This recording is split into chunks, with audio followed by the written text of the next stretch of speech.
こんにちは。今日は言語を勉強してる人は本当にすごいっていうことについて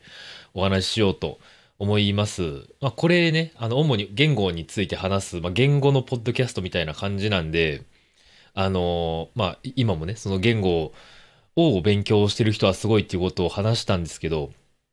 僕最近よく思うことがあって、大人になってね、何かを勉強し続けられる人って本当にかっこいいなと思うんですよ。小さい時、幼稚園とかね、小学生の時の1年ってめちゃくちゃ大きいじゃないですか。あの日本だとね、新しい学年が4月に始まるんで、4月1日生まれの人と、3月31日生まれの人が同じ学年になるんですよね。なんで、3月31日に生まれた人は、自分より364日前に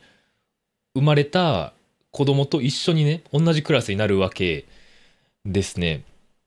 で、それってやっぱりね、子供の時だったら、体の大きさもね、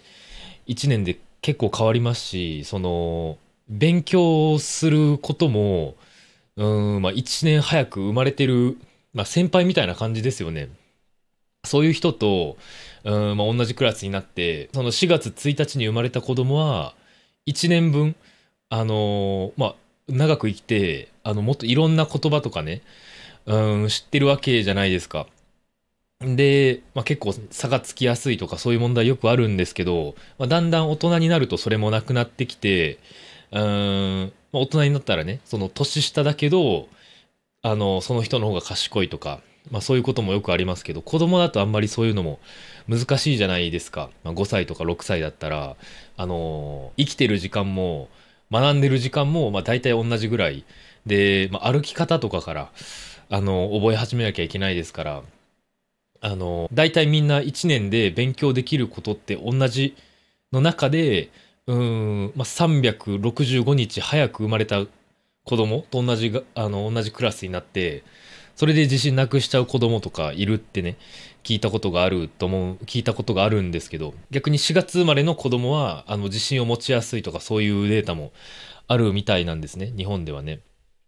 で、僕が何が言いたいかっていうと、子供の時の1年は大きい。で、それはやっぱりね、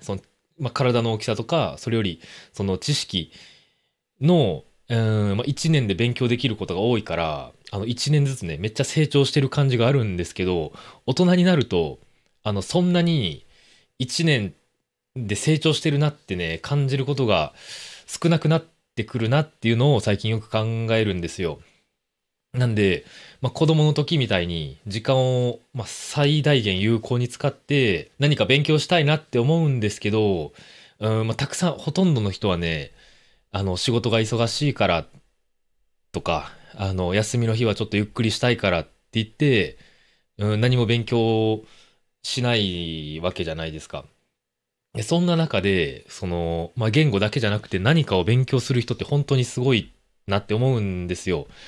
その、歴史とかね、旅行行く人だったら旅行について、旅行で、訪れる場所について調べる人も、それもね、立派な勉強だし、芸術も勉強ですよね。それから、学生の時にやったけど忘れてしまった、その数学について勉強したり、経済、簿記とか、いろいろ勉強できることってありますけど、それをしてる人は本当にすごいなって思うんですよね。で、その中でも、言語っていうか外国語って、その中でもね、僕が尊敬してる、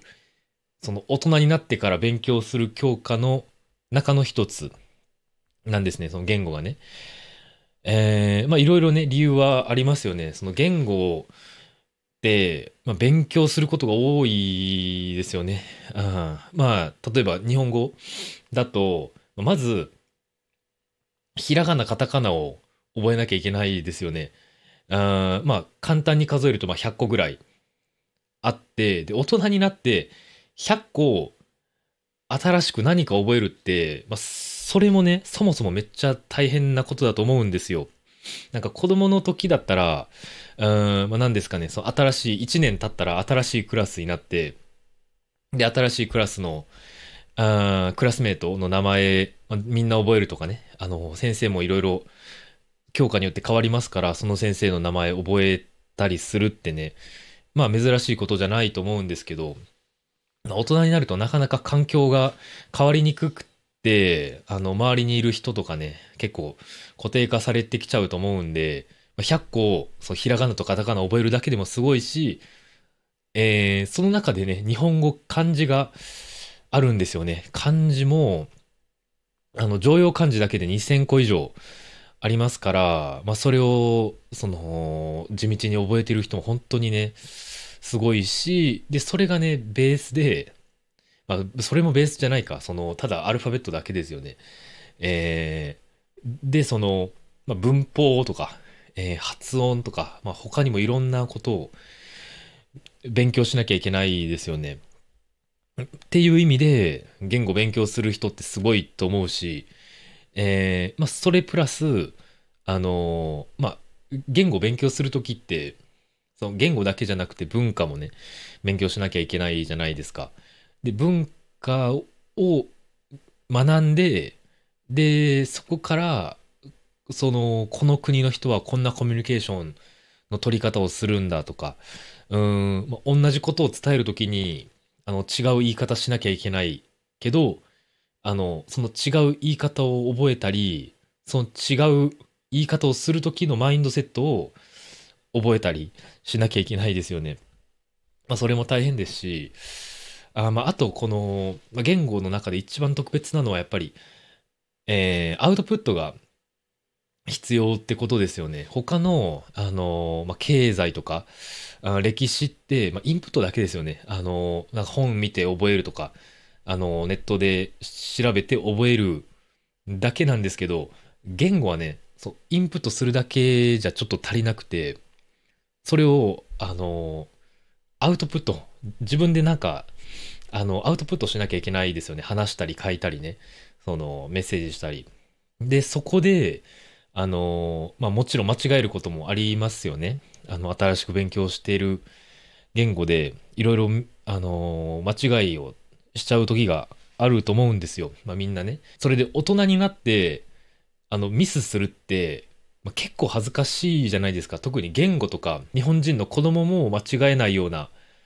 文法を間違えちゃうとか、まあ本当に普通によくあることなんですけど、それってなんか恥ずかしいことだと思うんですよ。大人としてね。でもその恥ずかしさに打ち勝って、アウトプットを続けて、それを上手になるってね。うん、やっぱ言語って特別だと思いますよ。その大人になってから勉強することについて。なので大人になってからも、その言語を勉強する人は、本当にすごいっていうことをただ最近思って、それで僕はそういう人を、毎日サポートすることができてるんで、まあ本当に光栄だなと思いますし、今ね、言語の勉強をしてて、なかなか上手にならないとかね、なるスピードが遅いとか思ってる人も、そう、勉強してるだけで本当にすごい。本当にすごいですから、勉強を続けてるっていうだけで僕は尊敬しますから、まあ、諦めないで一緒に頑張っていきましょう。まあ、そんな感じで今日は、言語を勉強してる人は本当にすごいっていうことについてお話しさせていただきました。それでは今日もここまで見てくれてありがとうございました。バイバイ。